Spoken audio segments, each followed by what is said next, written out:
네, 안녕하세요. 2021년 8월의 마지막 날에 시행된 고2 국어 모의고사 오늘 일단 첫 번째로요. 독서 지문 같이 보도록 하겠습니다. 네, 20번부터 25번 문제가요. 헌법에 대한 지문이 나왔습니다. 가, 나로 나뉘어서 지문이 나왔고요. 가는 헌법의 특질 세 가지가 나왔고, 그리고 나는 헌법을 바라보는 관점, 헌법관이라고 그래가지고 세 가지가 나왔습니다. 네, 같이 차근차근 보겠습니다. 자, 일단 가는 헌법은 최고 기문법이라고 일단 쭉 전개하면서 시작을 하고 있습니다. 자, 헌법의 특질 이제 쭉 나오죠.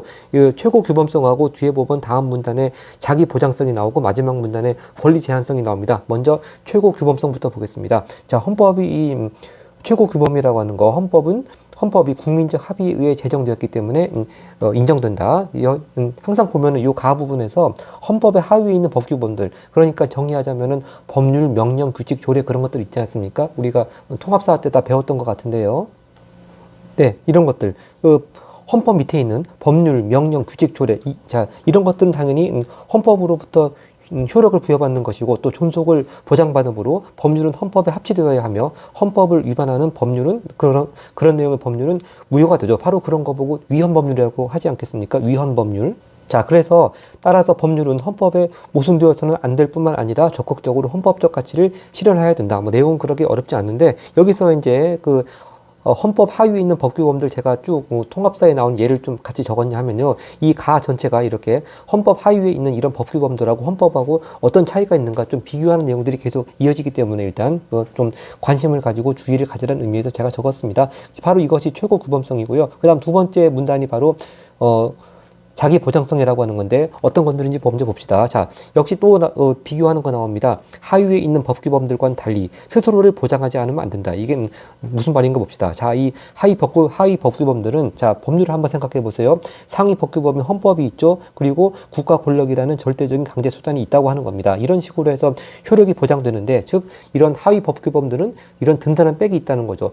자기 위에 헌법이 있고 또 그것을 만약에 따르지 않을 경우에 또 강제로 따르게 하는 국가 권력이고 이런 든든한 백이 있는데 헌법은 그렇지 못하다는 겁니다. 즉 그렇기 때문에 헌법은 국가 권력이 효력을 부정하거나 침해할 수 없도록 헌법재판제도와 같은 장치를 스스로 마련하여 스스로 마련해서 자기가 효력을 지켜야 되기 때문에 자기 보장성이라고 한다는 거죠. 바로 그런 점에서 다른 법규범과는 상이한 특징을 갖는다고 했습니다. 자, 그래서 여기 제가 헌법재판제도에 형광 패치를 해놓은 것이 바로 헌법의 자기 보장성의 특징을 갖는 것이 바로 헌법재판제도라는 것을 통해서 이런 스스로 자기가 최고 규범인 효력을 계속 지켜나갈 수 있도록 장치를 마련하고 있다. 그 점에서 하위 법규범들하고 비교된다. 일단 정리를 하고 넘어가겠습니다. 또 계속 비교가 나갑니다.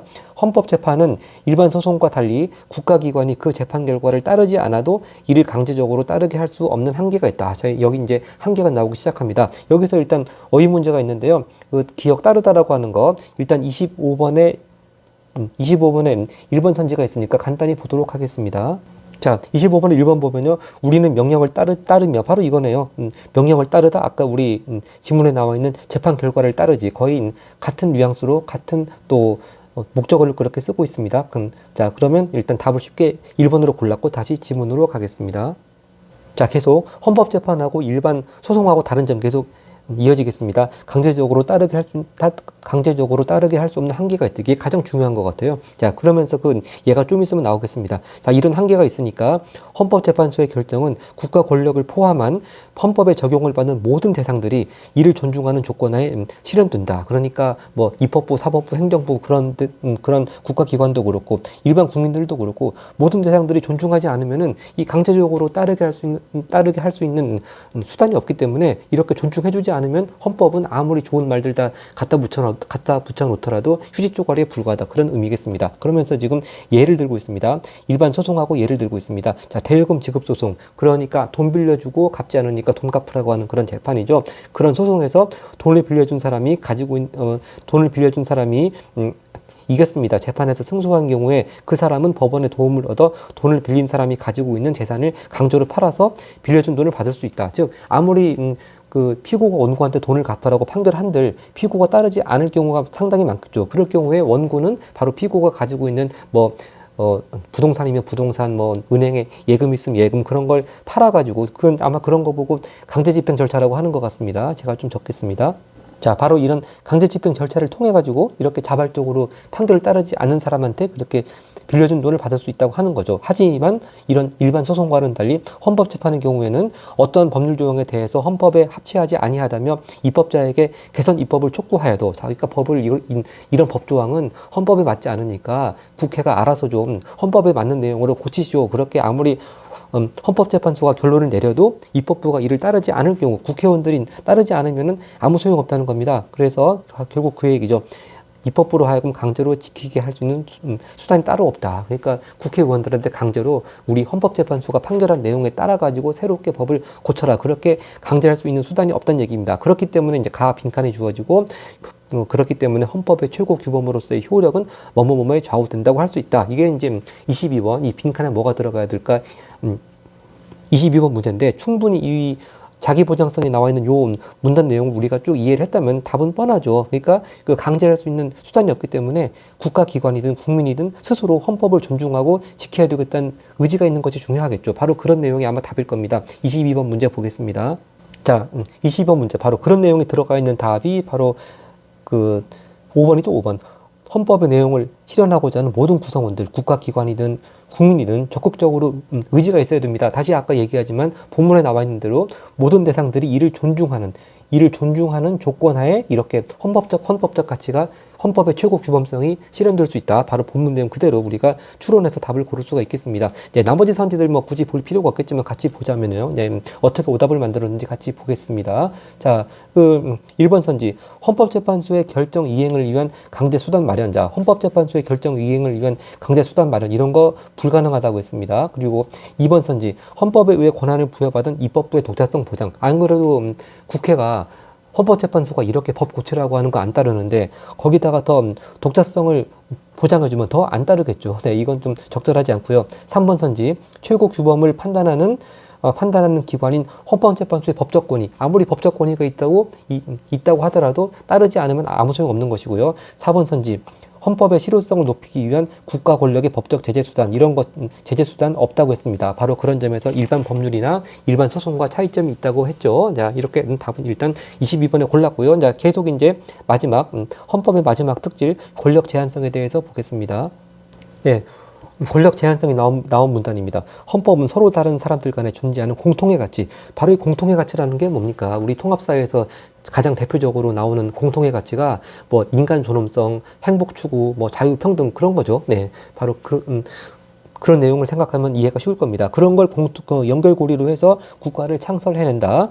자, 헌법은 국가 내에서 이러한 공통의 가치를 최대한 실현할 수 있도록 갈등을 해결하고 국가 작용을 체계화하여 그것을 담당할 기관과 절차를 규정한다. 그렇기 때문에 헌법에 입법부, 사법부, 행정부 입법부, 행정부, 사법부 그렇게 국가기관에 대해서 쭉 규정을 해놓고 있는 거죠. 그런데 그렇게 국가 작용을 체계화하고 국가기관을 조직하는 데 헌법이 그치지 않는다는 겁니다. 더 나아가서 뭐를 마련해야 되냐. 그런 국가기관들이 자기 권한을 남용해서 오히려 국가가 추구하는 목적인 공통의 가치를 위험에 빠뜨리지 않도록 노력하고 있다. 그런 면에서 헌법의 권력 제한성을 통해서 헌법은 처음부터 조직적인 측면에서 권력의 악용과 남용의 가능성을 배제하고 있다. 바로 그런 의미에서 권력 제한성이란 말이 나왔습니다. 그래서 바로 그런 우리가 통합사회에서 배웠듯이 바로 이런 점에서 헌법에서 이 국가기관에 대해서 규정하고 있는 그 헌법 규정들을 또 다른 관점에서 표현하자면 이렇게 정리한다고 할 수가 있겠죠.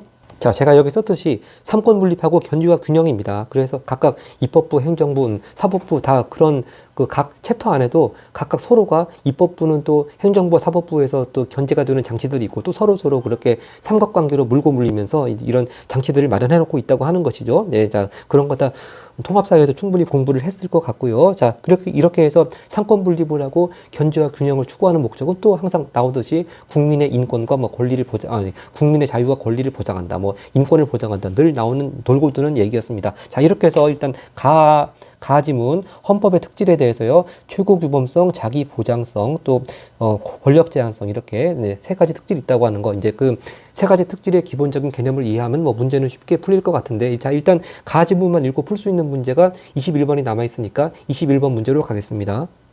자, 21번 문제는 바로 헌법의 특질 중에서 제일 처음에 두 번째로 나왔던 자기보장성이죠. 자, 그래서 결국 이 자기보장성에 대한 이해로 가장 적절한 것은 묻는 문항 속에는 결국 여기 나와 있지 않은 나머지 두 가지, 최고 규범성하고 권력 제한성에 대한 개념도 같이 섞여 있을 거랍니다. 이런 식으로 문제가 나올 것이라는 거 일단 감을 잡고 한번 봅시다. 1번 선지, 헌법은 국가기관의 행위를 일반 소송을 통해 통제한다. 아니죠. 헌법이 이원 일반 소송을 통해서 제한하는 것이 아니고 하여튼 헌법의 기준을 해서 재판을 하는 거는 헌법재판이 따로 있다고 그랬죠. 그래서 헌법재판소가 있는 것이고요. 네, 일반 소송이 아니고 헌법재판, 일반 소송이라는 말 자체가 틀렸습니다. 다음 2번 선지, 헌법은 주권자인 국민의 합의에 의해서 규범성이 인정된다. 바로 이게 자기보장성 얘기가 아니고 최고 규범성 얘기하는 거잖아요. 최고 규범성. 국민이 합의를 해서 만든 규범이기 때문에 최고 규범성이 인정된다. 그 다음에 3번 선지, 헌법은 효력을 보장하기 위한 장치를 헌법 내에 마련한다. 바로 이거죠. 스스로 자기 효력을 보장하는 장치를 스스로 마련한다. 바로 그런 특징이 자기 보장성이다. 그리고 바로 그런 장치가 헌법재판소다. 네, 그렇게 정리가 되겠습니다. 그런 장치가 바로 헌법재판소라고 하는 거. 그다음 4번 선지, 헌법은 규범 체계상 하위의 법규범에 의해 효력이 보장된다. 자, 이것도 말을 거꾸로 바꿔놨는데요. 헌법이 효력이 보장되게 하는 건 스스로 보장해야 된다고 하는 것이 자기보장성이고, 그리고 또 바뀌었습니다. 하위의 법규범이 헌법 규정에 의해선 효력이 보장되는 것이지, 헌법 규정이 어떻게 자기 아래 위치에 있는, 아래 서열에 있는 법규범에 의해서 효력이 보장되겠습니까? 이것도 틀린 것이고요.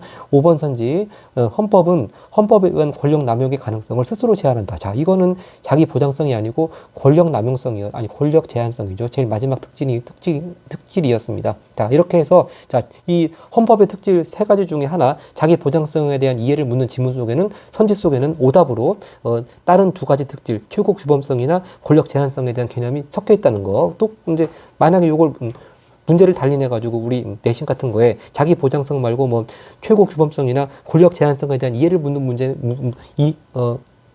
문제가 나온다면 또 거기 아닌 나머지 두 가지를 같이 개념을 섞어 놓고 그런 문제를 충분히 낼 수가 있겠죠. 네, 그렇게 서로 각각의 개념을 이해하면은 어떻게 문제를 돌려서 내더라도 충분히 맞출 수 있을 것 같습니다. 자, 그 다음에 이제 나지문 보도록 하겠습니다. 자, 나지문도 역시 가지문과 마찬가지로 헌법을 바라보는 관점, 헌법관 세 가지가 쭉 문단을 나누어서 되어 있습니다. 자, 일단 맨 첫 번째 나오는 것이 법실증주의적 헌법관이라고 하는 거죠. 자, 읽어보죠. 헌법을 국가의 조직과 작용에 관한 근본 규범으로 보는 관점으로 권력자의 자의적 통치를 배제하고 법규범에 의한 통치를 지향한다. 자, 이게 무슨 말이냐. 권력자가 자기들 멋대로 나라를 다스리지 못하도록 규범, 즉 법규정을 다 글로 해가지고 헌법에다가 규범을 만들어 놓고 그 규범에 따르라 그런 얘기죠. 그렇게 해야지만 권력자가 자의적으로 통치하는 것을 막을 수 있다, 배제할 수 있다, 그런 뜻으로 이해가 됩니다. 자, 그리고 계속 이어집니다. 국가는 강제적 법질서이고 헌법은 실정 법질서에서의 최상위 규범이며 국민은 법질서에 복종하는 존재라는 것이 법실증주의자들의 인식이었다. 위쪽으로 올라갑니다. 자, 여기도 계속 뭐 달리 그런 게 나오니까 잘 구별해서 봐야 될 것 같고요. 법실증주의 헌법학자들은 존재적 요소인 도덕 자연법, 이런 것들은 굳이 뭐 법전으로 만들기 전부터 원래 있던 것이죠. 그래서 존재적 요소라는 표현을 썼습니다. 도덕 자연법, 이런 것들을 배제했습니다. 이런 걸 따른다는 것이 아니고 당위를 헌법학의 연구 대상으로 규정함으로써 법학의 정확성, 엄격성, 법적 안정성 확보에 기여하였다. 자, 그리고 항상 이 세 가지 헌법관에 대해서 꼭 그 헌법관이 나타난 배경, 특징이 나오고 항상 그러나 해가지고 한계나 비판이 나오는 그런 구조로 되어 있습니다. 구조가 아주 간명하게 잘 되어 있는 것 같아요. 자, 이제 지금부터 한계나 비판이 나옵니다. 그러나 법실증주의는 산업화, 다원화에 따라 변화하는 사회와 그에 따라 변화된 헌법을 이론적으로 설명하기 어렵고, 그렇죠. 한번 법 규정을 글로 정해놓으면은 뭐 헌법이건 법률로 간에 그게 바꾸기가 좀 쉽지 않지 않겠습니까? 바로 그런 의미겠습니다. 그에 따라 변화된 헌법을 이론적으로 설명하기 어려웠고 정해진 법규범을 지나치게 강조해서, 그러니까 규정이 이렇게 정해져 있으니까 좀 현실적으로 불합리하더라도 따라야 돼, 그렇게 지나치게 강조하면 또 단점이 생기겠죠. 바로 그래서 실정법 만능주의라는 비판을 받았다. 이렇게 자, 의의와 특징과 뭐 비판 한계 다 그렇게 이해가 됐습니다. 그 다음 두 번째 헌법관, 결단주의적 헌법관입니다. 자, 이걸 결단을 누가 하느냐?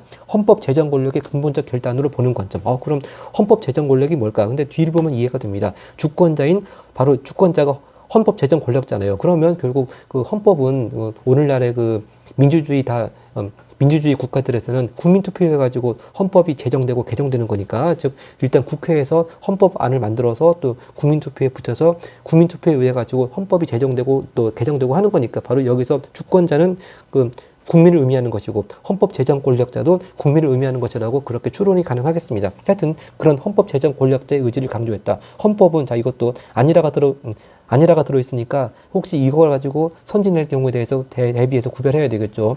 헌법은 내용적으로 올바르기 때문에 효력을 가지는 것이 아니라, 그럼 왜 정당성을 가진다는 겁니까? 정치적 의지에 힘을 가진 자, 곧 헌법 제정 권력자의 의사에 의해서 정립되었기 때문에 정당성을 가진다. 네, 그렇게 봤다고 하는 거. 그래서 이런 결단주의적 헌법과는요, 정치 세력들의 일정한 타협의 결과, 즉 정치 결단적 요소를 인정하며, 그렇죠. 이 국회에서 헌법 개정안을 만들 때에도 서로 여당, 야당, 뭐 각 정당이나 사회단체들 간에 서로 다양한 또는 대립적인 그런 요소가 있는 헌법안을 제출해서 또 토론을 통해 가지고서 최종적인 안이 결정되는 것이지 않겠습니까? 그런 거죠. 정치 결단적 요소를 정치 결단적 요소를 인정하며 헌법의 현실적 배경을 설득력 있게 정리하였다. 그러나 또 여기 한계나 비판 또 나오겠습니다. 그러나 헌법의 규범성을 경시하고, 바로 제가 여기서 빨간색으로 이제 반대가 되는 개념이라고 해서 법실중주의 헌법관 바로 써놨습니다. 아까 전에 법실중주의 헌법관의 경우에는 규범성을 중시한다고 하지 않았습니까? 근데 결단주의적 헌법관에서는 규범성 경시한다고 했습니다. 자, 그래서 이게 바로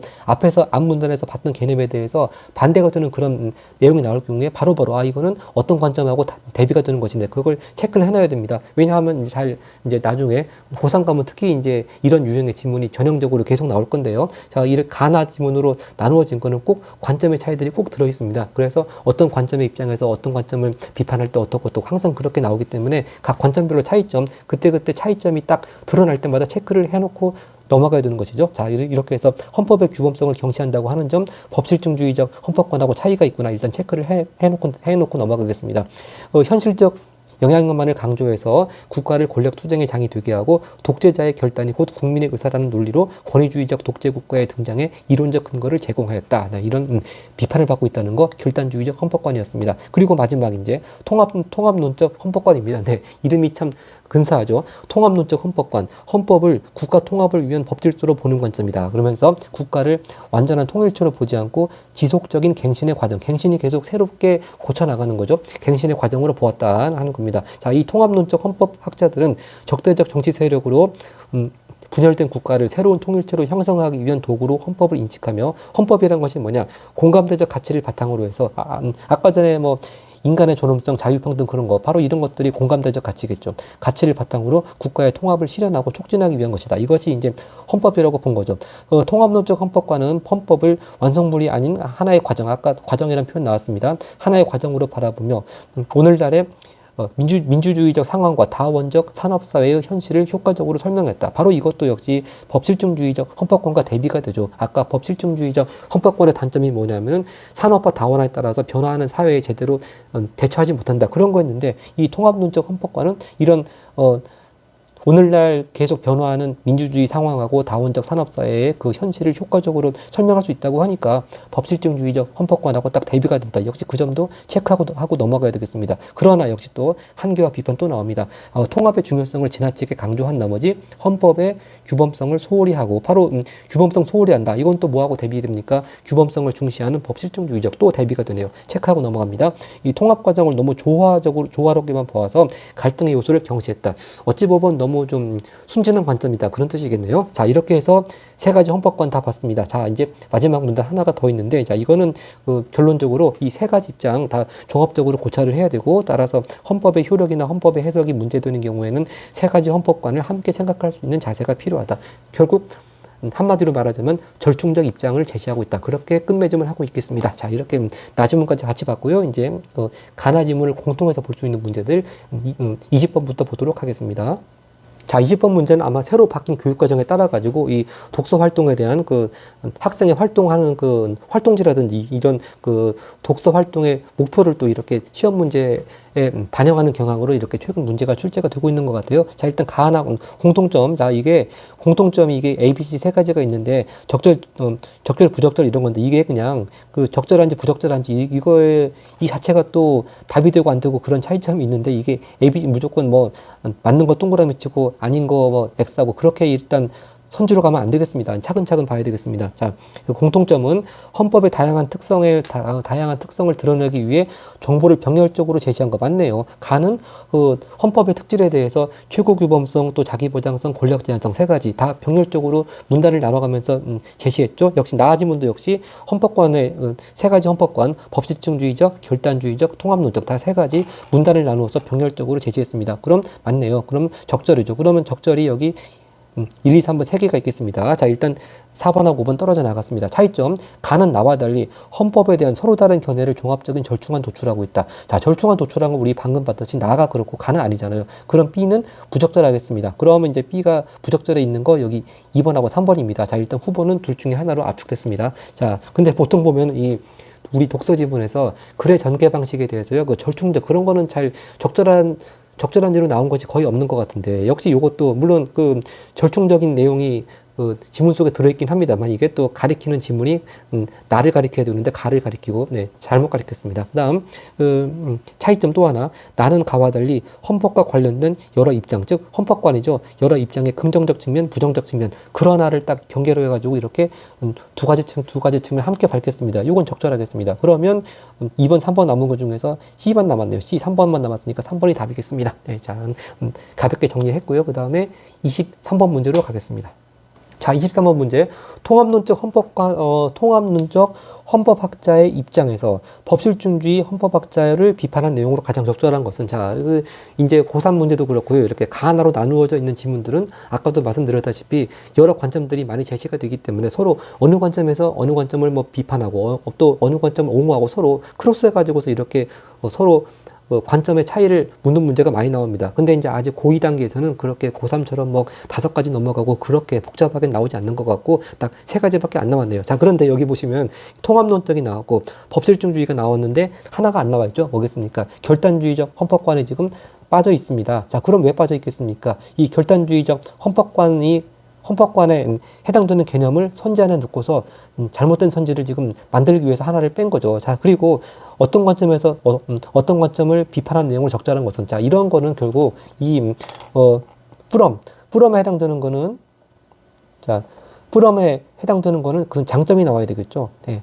그 이론의 장점이라든지 특징이 나와야 될 것이고 이제 그 반대되는 거 비판하는 대상이 되는 것은 한계라든지 그런 단점이 나와야 되지 않겠습니까? 자, 이런 구도로 간다는 거. 즉 일단 뭐뭇의 관점에서 풀엄에 해당되는 거는 장점이 나와야 되고 그리고 비판의 대상이 되는 거는 한계가 나와야 되고 그리고 지문에 나와 있는 관점 중에서 만약에 빠진 관점이 있다면 분명히 선지 안에 오답 선지를 만들기 위해서 뛰어들어가 있을 것이다. 그렇게 일단 쭉 개념을 잡으시고 하나하나 보도록 하겠습니다. 자, 1번 선지. 헌법을 통해 자의적 통치를 배제하고자 하는 것으로는 헌법의 규범성을 설명할 수 없다. 자, 이거 보세요. 이 법실중주의적 헌법권 자체가 헌법을 통해서 자의적 통치를 배제하기 위해서 규범성을 강조했다고 했잖아요. 네, 자의적 통치를 배제하기 위해서 헌법의 규범성을 강조한 것이지 그 통치를 배제하고자 하는 것만 하는 것으로는 뭐 규범성을 설명할 수 없다 말도 꼬이고 일단 기본적으로 이 통합론적 헌법학자의 관점이 지금 들어가 있지도 않습니다. 자, 그래서 1번 땡이고요. 2번 선지. 정해진 법규범을 지나치게 강조하는 것으로는 지속적으로 변화하는 사회와 헌법을 설명할 수 없다. 바로 이거네요. 아까 제가 지문을 보면서 아까 다시 지문으로 가볼까요? 네, 바로 이 부분이죠. 통합론적 헌법권의 특징, 오늘날의 민주주의적 상황과 다원적 산업사회의 현실을 효과적으로 설명할 수 있다. 그렇지만 바로 이런 점에서 법실증주의의 한계와 또 이렇게 딱 서로 엮어질 수 있다고 했습니다. 바로 이것이 이번에 23번의 2번 선지였네요. 자, 23번은 2번 선지 다시 한번 읽어보죠. 정해진 법 구조물 지나치게 강조하는 것으로는 지속적으로 변화하는 사회와 헌법을 설명할 수 없다. 자, 법실증주의 관점은 이걸 설명할 수 없지만 통합론적 관점은 이런 걸 잘 설명해낼 수 있는 장점을 가지고 있다. 그렇게 아까 우리 지문에서 봤습니다. 네, 2번 가장 적절하고 일단 나머지도 같이 보겠습니다. 자, 어떻게 한번 오답선지를 만들어 봅시다. 3번 존재적 요소를 헌법학의 연구 대상으로 규정하는 것으로는 자, 이거는 근데 법실증주의 의미를 잘못 이해한 거죠. 아까 우리 봤을 때 존재적 요소가 뭐라고 했습니까? 도덕, 자연법. 그러니까 법으로 규정하기 전에 원래부터 인간 세계에 원래부터 있던 것들 이런 것들 그 법실증주의적 관점 처음부터 배제한다고 했습니다. 배제하고 당위를 연구 대상으로 한다고 했습니다. 일단 법실증주의 내용 자체도 잘못 이해한 겁니다. 그래서 존재적 요소를 헌법학의 연구 대상으로 하는 것이 아니고 배제를 한다고 그랬습니다. 그다음 4번 선지. 자, 국민을 법질서에 복종하는 존재로 인식하는 것으로는 헌법 제정 권력자로의 분명히 여기 세 가지 중에 하나, 결단주의적 헌법관이 분명히 잘못된 선지 안에 들어가 있을 것이라고 했는데 바로 이거네요. 헌법 제정 권력자 이런 얘기 나와 있는 것은 결단주의적 헌법관이죠. 네, 결단주의적 헌법관이기 때문에 4번도 땡이고요. 5번 선지, 국가를 권력 투쟁의 장으로 보는 것. 이것도 마찬가지네요. 이것도 아까 결단주의적 헌법관의 특징, 단점이 국가를 권력 투쟁의 장으로 본다고 하는 거. 아까 거기에 들어있던 말이었습니다. 자, 이렇게 해서 결단주의적 헌법관의 특징을 끼워 넣어서 오답 선주로 만든 4번, 5번 제끼고 다시 정리하자면은 통합론적 헌법학자의 관점이 들어있으면서 법실증주의의 관점에 한계가 들어있는 것 답은 2번이 되겠습니다. 네, 2번 답을 고르고 이제 마지막 사례 문제가 나와 있는 24번을 보겠습니다. 자, 24번입니다. 요번 법지문의 특징은요, 뭐 사례를 지어낸 것처럼 해서 사례 문제를 만든 것이 아니고 일단 헌법재판소 판례에 실제 있는 판례를 가지고 오면서 추론 문제를 또 3점짜리 문제를 만들었습니다. 자, 같이 보겠습니다. 첫 번째가 뭐냐 하면은, 첫 번째가 헌법 119조 2항에 따르면, 그렇죠. 이제 그 헌법재판의 대상이 된 법률 조항이 바로 유통산업발전법 제12조의 2라고 하는 겁니다. 자, 이것이 왜 문제가 됐나 한번 읽어보겠습니다. 헌법 119조 2항에 따르면 국가는 경제주체 간의 조화를 통한 경제의 민주화를 위하여 경제에 관한 규제와 조정을 할 수 있다 하면서 이제 굉장히 좋은 말이 써져 있는데, 심판 대상 조항이라고 하는 게 이게 헌법에 어긋나지 않느냐 그걸 따지는 법률 조항이 바로 심판 대상 조항이라고 하는 거죠. 여기서 A는 바로 이거죠. 유통산업발전법 제12조의 2입니다. 그럼 이 조항이 뭐길래 보더니 바로 우리 생활 주변에서 흔히 볼 수 있는 사례였습니다. 자, 대형마트 보면은 매달 2주, 4주 그렇게 일요일에 휴무한다고 그러죠. 또 영업시간도 뭐 밤 몇 시 이상은 못하게 하고 그렇게 제한을 하고 있습니다. 그런 내용입니다. 그런 내용이 아마 이 유통산업발전법 제12조의 이 내용이 모양입니다. 그래서 이런 거를 각 지역별로 구청장, 군수, 시장 등이 정할 수 있도록 규정해 놓은 조항이라고 하는 거죠. 그럼 이제 이 조항이 위헌이라고 아마 대형마트 측에서 위헌 소송을 제기했다는 내용이겠죠. 근데 거기에 대한 헌법재판소의 판단은 뭐냐? 바로 이 헌법 119조 2항에 나와 있는 헌법 목적에 맞기 때문에 입법 목적의 정당성이 인정된다. 그렇기 때문에 헌법에 위배되지 않는다. 그런 결론을 내렸습니다. 그러니까 계속 대형마트 매달 2주, 4주 일요일 영업할 수 없다. 그렇게 유지가 되겠죠. 자, 근데 이게요, 문제를 만드신 분이 좀 어설프게 만든 것 같은 게, 여기 뒤에 거 보면은 사건 번호가 써있지 않습니까? 2014 헌바 35. 근데 이거 2016 헌바 숫자가 몇 번인지 이게 뺐습니다. 아마 병합이라고 하는 거 보니까 이런 소송을 제기한 대형마트가 여러 건이 있어가지고 아마 여러 건 번호를 아마 한데 모아서 한꺼번에 이런 판결을 내렸기 때문에 병합이라는 표현을 쓴 것 같은데, 그러면 여러 건의 사건 번호를 다 적어놔야죠. 그래서 제가 확인을 해봤더니 2016 헌바 77, 78, 79 그렇게 되어 있습니다. 아마 이렇게 세 건의 각각 대형마트가 개별적으로 세 건을 이렇게 위헌 소송을 한 것에 대해서 한 대 묶어서 판결을 한 것 같아요. 근데 뭐 이런 사건 번호 같은 거 다 빠뜨리고 다 적고 그런 게 뭐가 중요하냐 생각할 수 있는데, 또 그만큼 평가원 시험과 달리 우리 교육청도 문제 퀄리티를 높이기 위해서는 이런 거 좀 사소한 어설픈 것들은 좀 보이지 않고 좀 완결성을 갖추는 문제를 냈으면 좋겠고요. 자, 그것도 그렇고 이 헌법에 위배되지 않는다고 했는데 이 문제를 제기한 사람이 헌법 어디에 위배가 된다고 하는 것인지 그런 내용도 좀 여기 빠져 있습니다. 물론 그게 꼭 그 헌법 어느 내용에 위배된다고 이렇게 위헌 소송을 했는지 뭐 굳이 알 필요가 없기 때문에 문제를 풀기 위해서 알 필요가 없기 때문에 빠뜨린 것 같긴 합니다만 우리가 이해를 돕는 차원에서요. 우리 통합사회 때 배웠던 개념도 같이 연결시키면서 제가 좀 보충해서 적어보겠습니다. 네, 바로 대형마트 측에서 헌법에 위배가 된다고 한 측면들이 이런 측면이었던 것 같아요. 명확성의 원칙에 어긋난다. 그러니까 뭐 대형마트라는 게 뭐냐, 너무 막연하지 않느냐. 그리고 과잉금지 원칙, 아무리 이런 헌법에 정해진 이런 경제주체관의 조화, 이런 경제민주화 이런 목적이 아무리 좋다고 하더라도 그 수단이 너무 지나친 거 아니냐. 그리고 직업수용의 자유, 이 대형마트에서 일하시는 분들도 이렇게 뭐 일을 못하고 일을 하지 못하면 일을 하고 싶어도 하지 못하니까 그만큼 수입도 줄고 뭐 그런 면이 있겠죠. 또 평등의 원칙, 다른 그 대기업이 하는 마트 말고 그냥 일반 뭐 중소기업이 하는 그런 뭐 마트나 그런 거에 비해 가지고 항상 이 평등 원칙에 위배된다고 나오면 꼭 이걸 다른 말로 하면은 합리적인 이유 없이 차별한다고 하는 거죠. 그러니까 차별을 뭐 무조건 다 금지하는 것도 아니고 합리적인 이유가 있는 차별은 헌법에 어긋나지 않는데 합리적인 이유가 없이 차별하는 게 바로 헌법에서의 정한 평등 원칙에 어긋난다고 하지 않겠습니까? 그러니까 합리적인 이유도 없이 다른 그 뭐 중소 그런 마트하고 차별한다. 그렇게 일단 위헌 소송을 낸 이유를 이유 근거를 댔다. 그런 얘기겠습니다. 근데 이런 거에 위배가 되지 않는다. 그런 결론이었죠. 그 다음 두 번째는 보면 또 이건 어떤 조항이냐면은 근로기준법 35조 제 3호에 대해서 이게 위헌이냐 아니냐를 따지는 재판이었다고 하는 겁니다. 자, 이건 어떤 헌법 조항하고 한번 연결되나 보겠습니다. 헌법 32조 3항에 따르면 근로조건의 기준은 인간의 존엄성을 보장하도록 법률로 정해야 된다. 그렇게 이 법률로 위임을 했겠죠. 그래서 위임을 해가지고 만들어진 법조문이 바로 근로기준법이겠네요. 자, 그래서 근데 근로기준법을 이렇게 국회에서 정했는데 이 조항이 지금 어떤 건지 했더니 해고 예고 제도라고 하는 것이 있었네요. 그 해고 예고 제도라고 하는 것이 아마 해고를 하려면은 근로자를 해고하려면은 30일 전에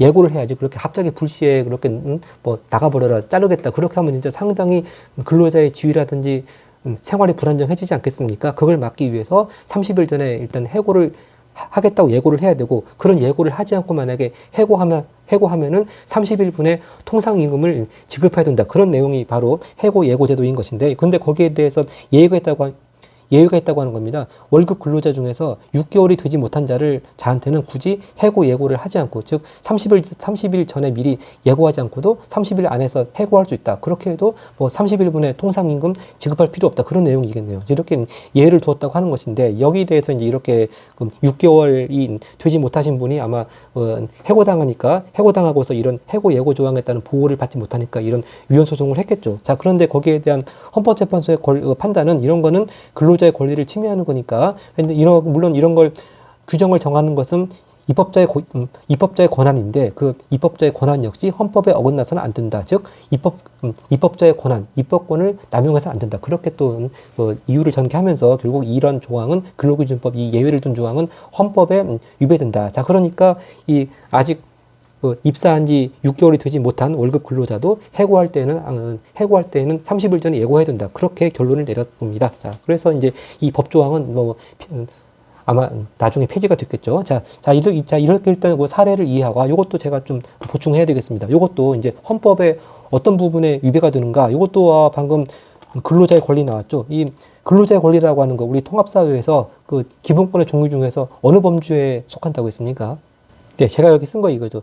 그 근로의 권리, 이런 거는 사회권적 기본권이라고 하는 거죠. 우리가 사회권적 기본권이라고 하는 거는 인간다운 생활과 또 인간의 존엄성을 유지하기 위한 권리가 바로 사회권적 기본권, 뭐 교육을 받을 권리, 근로 권리, 그런 거라고 했습니다. 그러니까 이런 법조항은 사회권적 기본권 중에 하나인 근로 권리 침해하고, 또 하나가 이제 평등 원칙에도 어긋난다고 하는 거죠. 그러니까 이 6개월이 지난 근로자하고 6개월 지나지 못한 근로자하고 7개월하고 6개월하고 무슨 큰 차이가 있겠습니까? 바로 합리적인 이유 없이 차별을 하는 거겠죠. 자, 그런 의미에서 이런 헌법적인 그 가치라고 해야 되나, 이런 걸 위배된다. 그런 내용이었다는 겁니다. 자, 이렇게 해서 일단 지문을 이해하고요. 보기를 이해한 다음에 선지를 보도록 하겠습니다. 자, 1번 선지. 헌법의 최고 규범성 고려하면, 자, 최고 규범성 아까 우리 봤던 헌법 특질 중에서 첫 번째였습니다. 최고 규범성을 고려하면 A, 바로 유통산업발전법 대형마트에 관한 조항은 경제 주체 간의 조화라는 헌법적 가치를 실현하기 위한 것으로 볼 수 있겠군. 그렇죠. 항상 최상위 규범인 헌법에 맞추어서 그 가치를 실현하기 위해서 법을 만들어야 되니까 그렇게 판단했습니다. 그리고 2번 선지.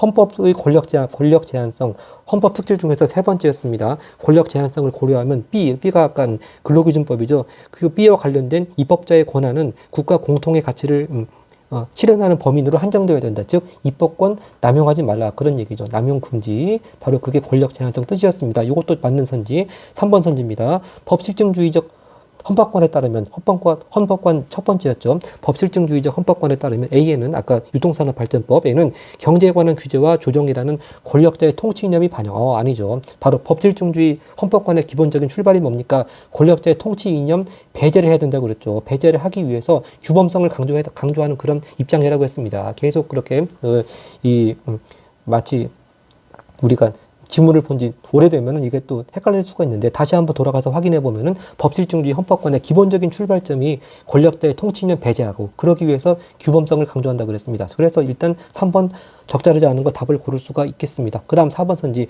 결단주의적 헌법관, 우리 헌법관 중에서 두 번째였네요. 이 결단주의적 헌법관에 따르면 아까 B죠, 이거.